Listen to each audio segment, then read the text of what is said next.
Hi, how y'all doing? Doing a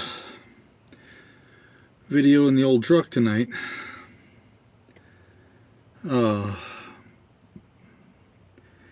Because I had to sit down. To say that I overdid it this last weekend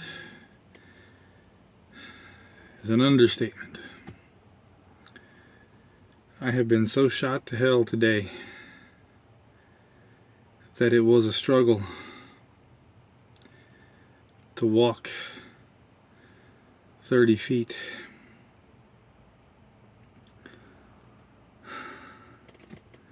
And I get this creeping sensation up my spine. It goes up the back of my neck. It makes my head hurt. It makes me really dizzy. I have to lean over. I can't stand straight up. It hurts too much. Like, it physically pushes me over. I don't know what it is. It's something else, I guess. I'm gonna have to bring up to the doc the next time I see him. I guess the GP, and he can refer me to somebody, I guess. He, she, whichever one I see. The doctor is a lady, but I usually see, here lately, I've been seeing the one of her nurse practitioners, and he's good. He knows what he's doing.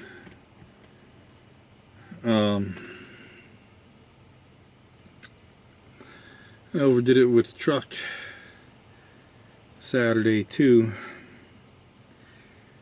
because I was cutting my grass and I was moving trailers. Like I said, I've got I've got 3 trailers and a tow dolly. The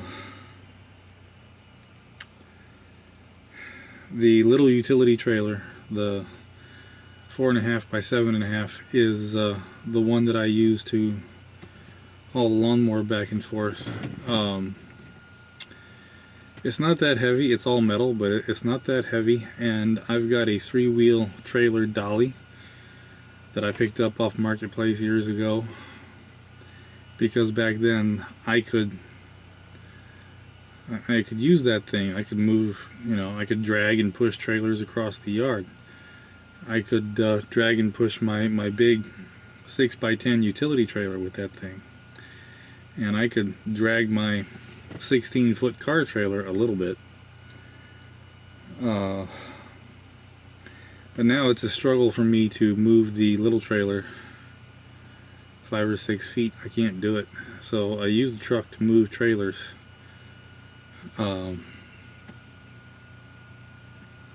Saturday, as I was working my way back up into the yard, cutting the grass, I had done my my front yard, this area right here, beforehand. It's already starting to grow back. And then Saturday I went out to the road, went around my ditches. I've still got to go out there and weed eat my ditches, but that's not happening today. And then I came in the yard and went from the ditches, back towards the house. And off over there, I've got my other 81 F250, the one I was talking about turning into a poor man's RV. And it runs, but it's got a dead battery, and I don't have enough extension cord to get out there to it from the house. I've got a socket over here on my porch, and I'm using it now, but I don't have enough extension cord to get out there to it. It's probably 150 feet away. So I got to I'm going to try later this week, next weekend, probably next weekend, to pour some gas down the carburetor and use jump box, see if I can crank it, and then pull it up here in front of the house, and then I can charge the battery. that battery hasn't been messed with, you know, the truck hadn't been messed with in over a year. And I think it's another Walmart battery, so I don't have much hope for that battery to be good. If it at least will jump with the jump box, so I can move it around a little bit to do different things, that'll be fine for right now. But I got, sitting next to it, I got my car trailer, which has two, let's see my time, it's okay, has two post car lifts on it, that belong to my neighbor's son, my one neighbor that I consider a friend. He lived up in town, and he had these lifts sitting out in his driveway, and the city cracked down on him. I was still in the hospital, so my neighbor asked me if we could stick them at my house for a little while. And I said, yeah. I said, use the car trailer, go load them up and bring them out here. That's cool. I mean, I'm not using the trailer right now. Here in the next couple of months, as soon as I can drive again, I'm gonna need it. So I mentioned to him the other day, you know, I kind of need you to get those lifts off of there. He said he'd tell his son. I haven't heard back, but. And then sitting next to that is like a 24-foot, a big 24-foot trailer with no deck, and most of the frame is rotted. It's an old school trailer with mobile home axles, and that also belongs to my neighbor. He had to get it out of the property next door because his girlfriend, who owns that property, wanted it out, and he had no place to put it. He doesn't have room for it at the place that he stays at most of the time. So I told him, bring it over here. It's not like I don't have the room, and I don't have a wife to complain about it. So he brought it over here, and all the tires are flat, and that is a heavy ass trailer. But my big old beast here could probably pull my house off its foundations if it was a four-wheel drive. This thing would pull anything. So I was using the truck to, on towards the end of the day, back up to both of those trailers, pull them forward, and you know, that big trailer that belongs to my neighbor has no deck, but it's got a bunch of shit on it. All the tires are flat, sunk into the ground, and I hooked up to it, got back in the truck, put it in drive, and went to let it go. It didn't go off by itself. I gently nudged the gas pedal, and she smoothly took off, yanked that thing out of the holes it was sitting in. And then I cut the grass underneath it. And then I did the same thing with my car trailer. I pulled it forward, cut the grass underneath it. However, when I went to start the truck up to push the big trailer back, it wouldn't start. Battery was dead. This loose alternator belt, which I still have not gotten around, that really hurt. I just plopped my hand down on my incision. This loose alternator belt has just gotten more loose, and I have not gotten around to replacing it. But sometimes when it's running, I don't think it's charging the battery. Alternator's good, battery's brand new, but the battery was dead. So I had to get my jump box, start it, back the trailer up, get the other trailer, pull it out, and then shut it off, cut the grass, jump it again, back my car trailer up. And then I came over here and parked it, you know, a little bit off to the side from where I usually park it, because I had the little trailer up here in front of the porch, and had the lawnmower loaded up on it, so that we could hook up to it and my mom could just pull straight out. I just came out here a little while ago with jump box to jump it off again, pull it closer to the porch, and now I have my trickle charger under the hood, charging the battery.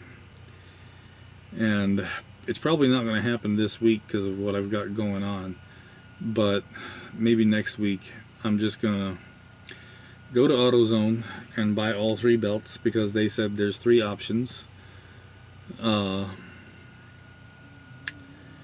Doesn't make a lot of sense to me. I explained the orientation of my motor. You would think that they could pull that up, and maybe if it's somebody that knows what they're doing, they could. But this guy didn't sound like he knew what was what.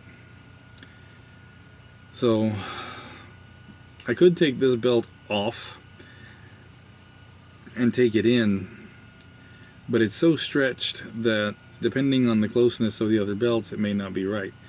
So I'm just going to go buy all 3 belts, bring them back here, put the one on that fits, and then take the other 2 back. And then the squeak will be gone and the charging issue will be done. Hopefully. There's other things it could be, but with that belt being so loose, that's the first culprit I look to. Looks like I'm 11 minutes deep. But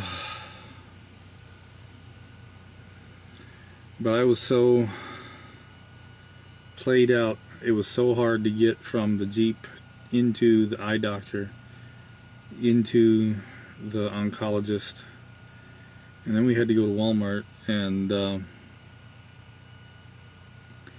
had Joey with us, and him and my dad went looking for little the little carts they have, little dual carts, and because I needed one and my mom always needs one. I hate using those things, but right now I didn't have a choice. There was no way I was walking around the store. And Joey had a regular cart and was pushing that behind me because I had to get a couple big things today. I had to get a bag of dog food, a 40-pound bag that lasts a month and a half or so. And I wanted to get a couple cases of bottled water and a big 12-pack of paper towels and a big 12-pack of toilet paper. And I'm going to hold that stuff in reserve in case we get any storms through. It's, part of the storm prep, that and the bottled water.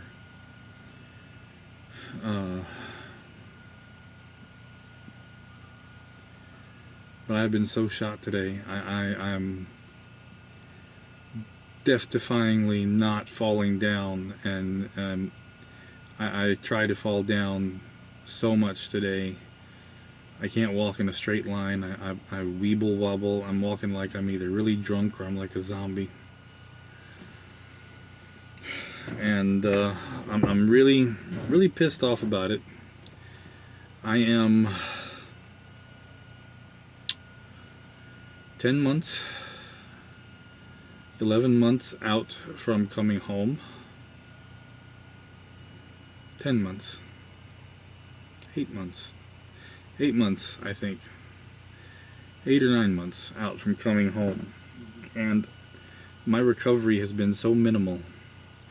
And it's driving me crazy and it's worrying me.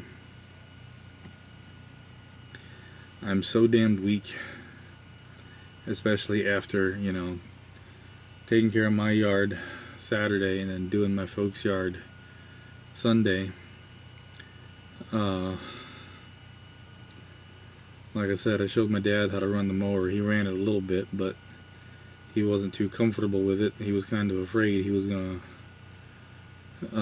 tip it by the ditches. So we just traded back off. I was out of gas. I was trying to run the weed eater, but I just couldn't do it. So I jumped back on the mower and cut the grass. But I don't know if I'd like to think there's grease zerks in the steering assembly. I have not got down there to look. There is on my Craftsman. And I'm hoping that maybe I can grease those zerks and make it easier to turn. It's really hard to turn the wheel. It's a fight. and it was tiring me out, especially in the tall grass that they had. Tall and very, very thick. The blade got bound up a couple of times with just clumps of like wet grass because it was so tall and thick. It couldn't dry out, and I would have to. The blade would get stuck. The belt would start squealing, and I would have to jump off and well, I would have to fall off basically, and shut it off. You know, get up under there and dig that grass out.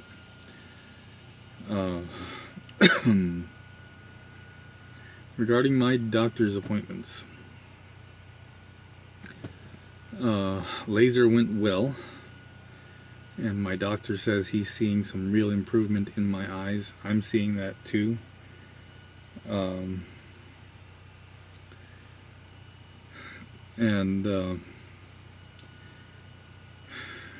he said that it may not be too far away for glasses, which I'm hoping. I have this distortion going across my right eye that makes it look like I'm looking in a funhouse mirror. That, he says, is scar tissue, and that we may have to deal with actual surgery. I'm not looking forward to that, but it's got to be done. My left eye is still pretty blurry, though I expect some improvement by Thursday or Friday. It's usually how it happens. Regarding the oncologist, it's not bad. It's not necessarily good, but the lymph node that they removed from my upper thigh was benign. There was no cancer cells in it. What I didn't really like hearing is my doctor said, I'm confused. You have me stumped. Because I also have a lot of enlarged lymph nodes throughout my body. There's more deeper down in my leg. There's some in my midsection, and there's several in my chest. Like 4 nodes in the lung, I think in the right lung, and there's some floating out here, and they're all enlarged. And he said that you don't usually see something like that and it be benign. You know, 1 or 2, yeah, but I've got a lot, over a dozen, that are severely enlarged, and we don't know why. I don't get it. You got me confused. So I'm going back next week, 2 weeks. Going back 2 weeks for another scan, a more in-depth scan. And there is a possibility we may have to try to biopsy one of the deeper nodes. I'm not looking forward to that, but don't have a choice. So it's not bad, but it's not good. It's kind of a mystery, which of course it is. I feel like I'm being, strung along here. Yeah, it's not bad. It's not necessarily good. We don't know what it is, so we've got to keep digging. But because of my freaking insurance, we can't do the scan until the end of the month, because they won't do. Got to be 30 days between scans, and I did the last one around the 20th, 23rd, something like that. My next scan is on the 23rd. And then on my birthday, the 30th, I get to go back and talk to the doctor and see if I get a present of saying, no, I don't see any signs of cancer. Or if I go on my birthday and say, yeah, you got it.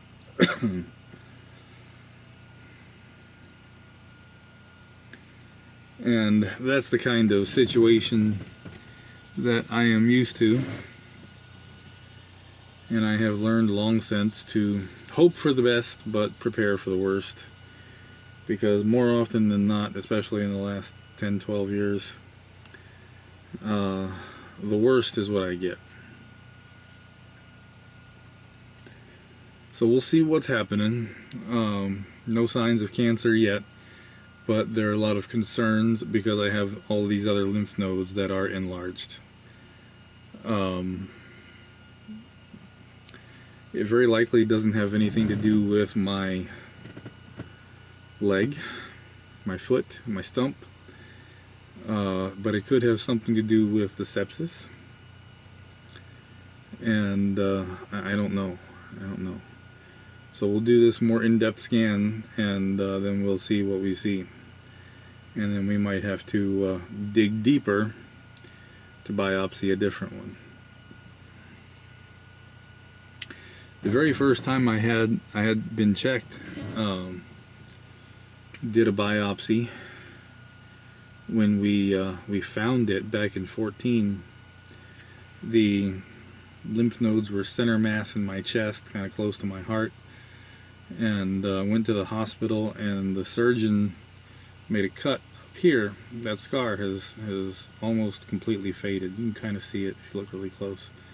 Made a cut up here and went down behind my sternum, and I still got to go home that day. So hopefully, if they have to dig deeper, it'll just be a outpatient thing.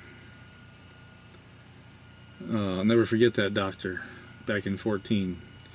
I was coming out of the anesthesia, and he leans over me and he says, "Joe, it's Hodgkin's lymphoma.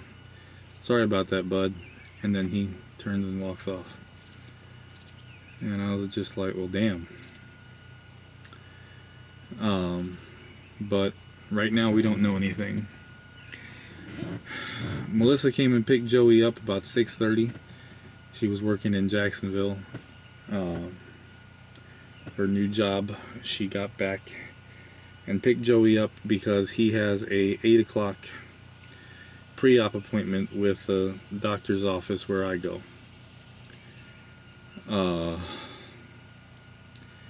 And they're going to do some labs, and they're just going to check him over and make sure, yeah, he's healthy enough to do this.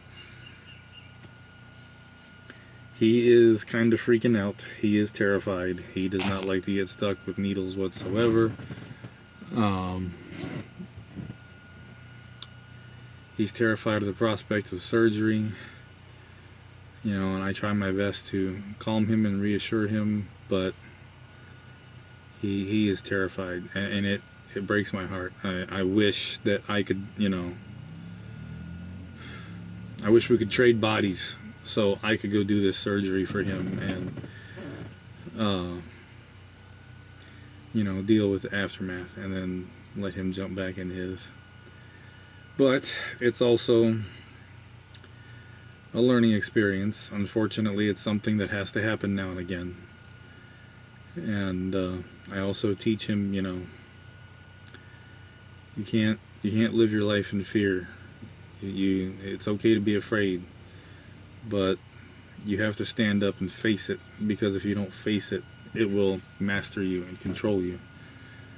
And I told him, I said, everybody's afraid. Everybody has stuff they're afraid of. I have stuff I'm terribly afraid of. And I got the stereotypical, "You're not afraid of anything, Dad," which made me laugh. And I said, "Oh, yes." I said, "There's some things I'm afraid of." I said, "There's one thing that I'm deathly afraid of, but I can't tell you about it right now. I have to wait till you're older." And that's that I'm afraid of losing my battle while he still needs me. That terrifies me. So try to calm him. He's going and doing the pre-op tomorrow. Thursday, we're doing the surgery. We don't have a time yet. The children's hospital is kind of pissing me off, and I told her to raise hell, or give me or let me call them, and I'll raise hell. She's got a direct number. Give me that number, because my folks have to get up, come over here, pick me up, and then take me to Jacksonville so I can be there. I told him, I said, if you're really, really scared, they might let one of us go back into the surgery with you until you fall asleep, till they, give you the gas.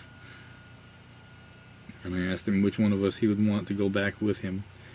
And he right away said, I want you to come, Daddy. So I have got to be there. And I'm going to be there. And I'm going to stay there overnight.